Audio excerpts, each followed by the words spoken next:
Okay, I'm here with Rachel Johnson, and we are at the State Conference of the American GI Forum in Seguin, Texas. Today is June the 8th, 2019, and this interview is part of the Sembradores de Aztlán Oral History Project, which is a project that was begun by Museo Guadalupe Aztlán in Houston, Texas. Ms. Johnson, buenas tardes. Buenas tardes. What is your full name?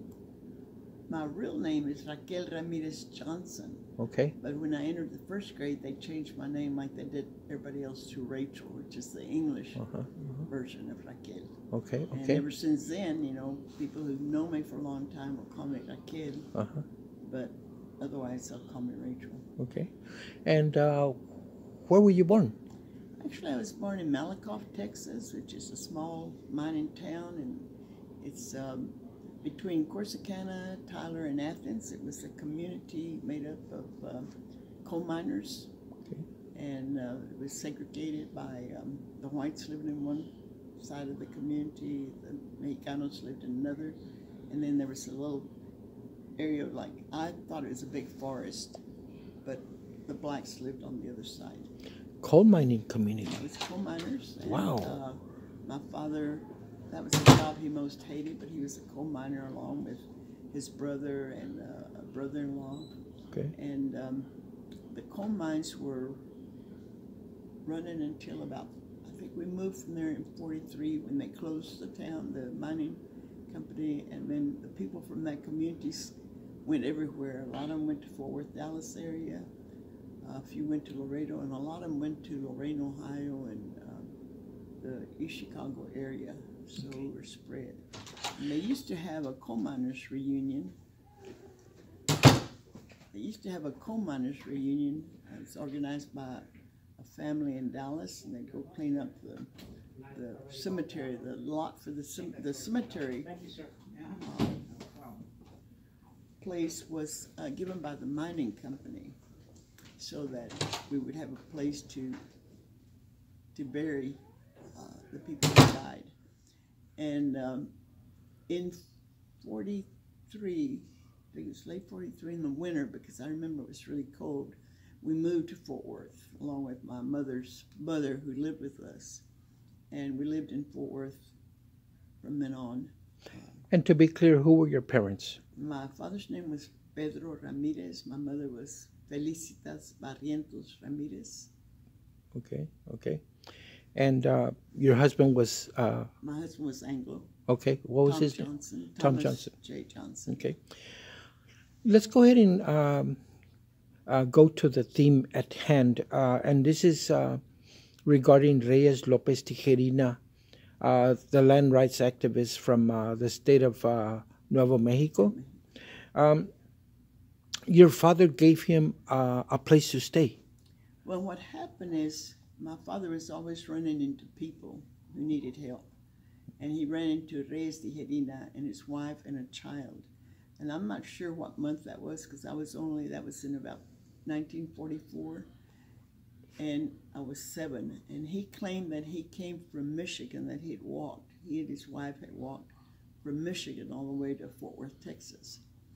And his wife was absolutely,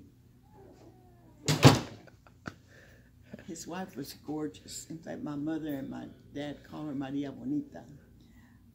He was handsome, very, very handsome, and very dynamic. I remember that he had this beautiful voice and spoke with a lot of conviction and very persuasive. And he and my dad would talk a lot.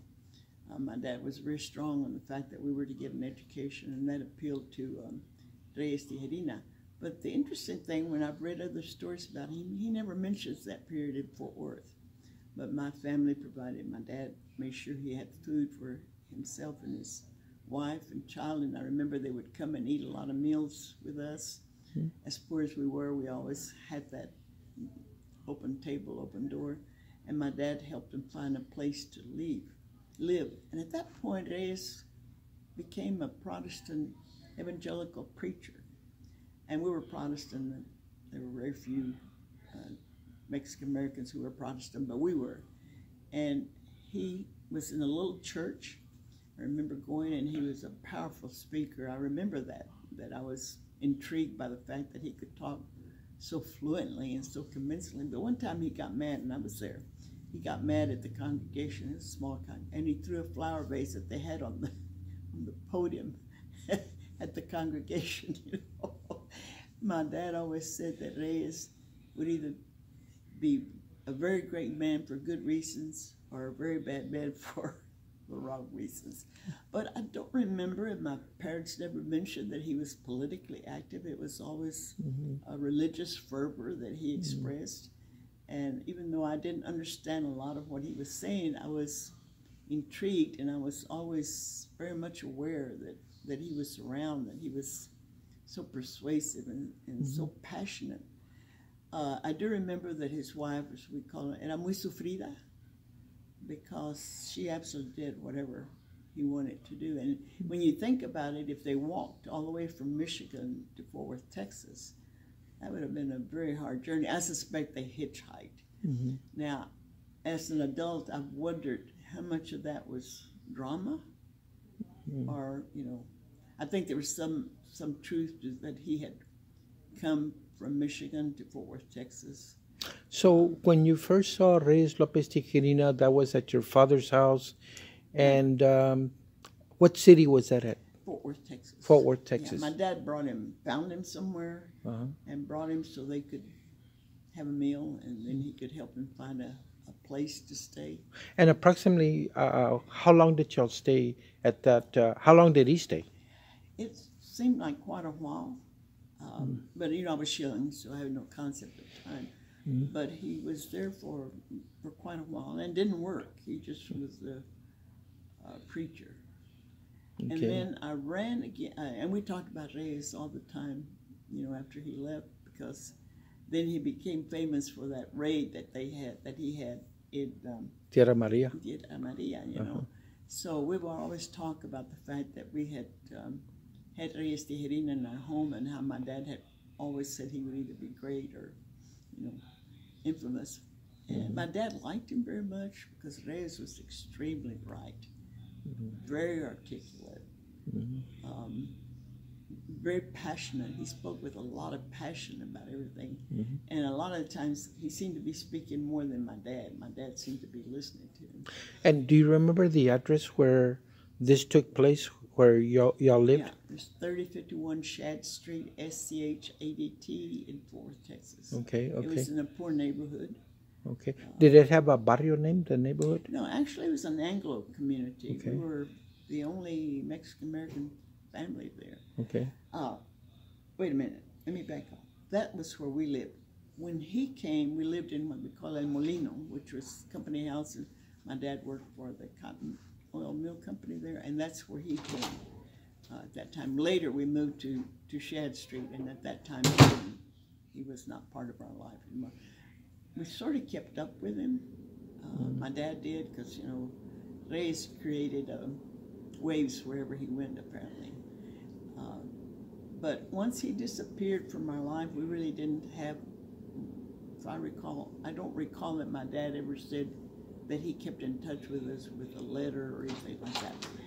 When we'd hear about him, my dad would say, you know, something about Reies Tijerina, you know, and we always wondered about his wife, because she went along no matter how much she suffered deprivation or whatever, you know.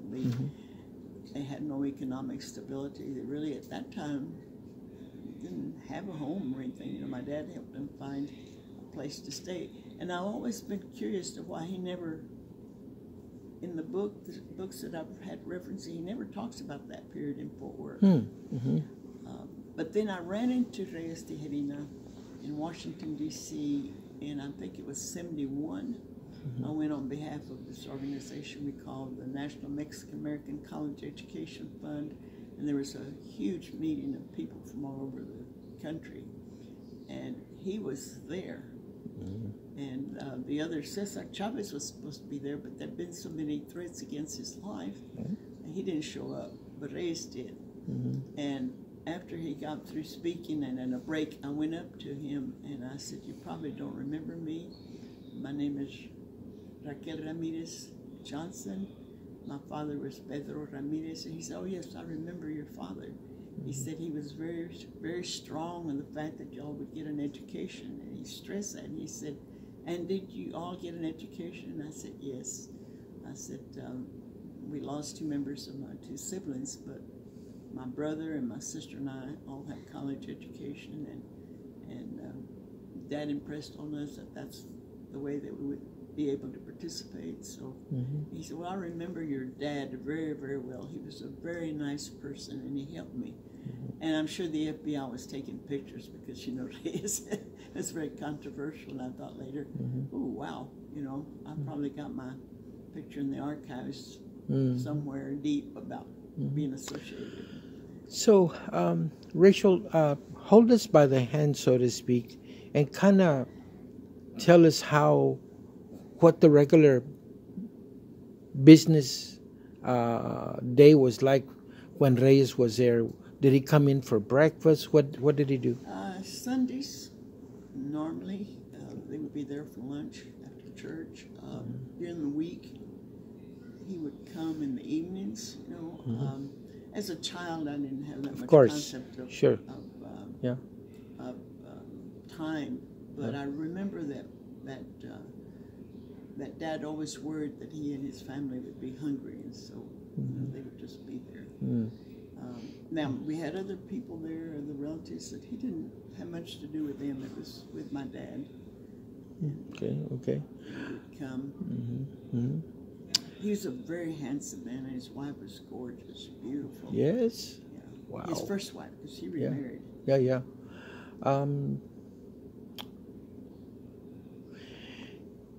He had a very articulate voice. Very. Did you ever see him? Did your family ever attend the church services that he had? Yes. Okay. And about how many of those church services do you think y'all attended? Approximately. That he was the preacher? Yes. I truthfully can't tell you, but it was often. Okay. It would have been more than 2 or 3? Oh, yeah. Okay. And by any chance, do you remember the church where he preached? It was called Asamblea de Dios. It's a Protestant church. Okay. And you recall in those times, most people were Catholic. So my family went wherever there was a person, a preacher who spoke Spanish. That was where we navigated. And he preached in Spanish? Yes. Okay. La Asamblea de Dios. And that was in Fort Worth? Fort Worth. Wow, you remember that much? Yes, I do. That's incredible.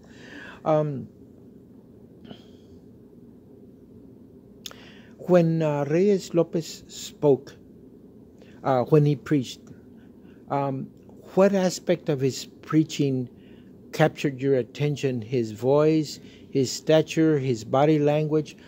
Was there one part of his preaching that really caught your attention? Well, I've always loved language, so I remember that he was very articulate and very, very passionate. You know, almost a fanatic.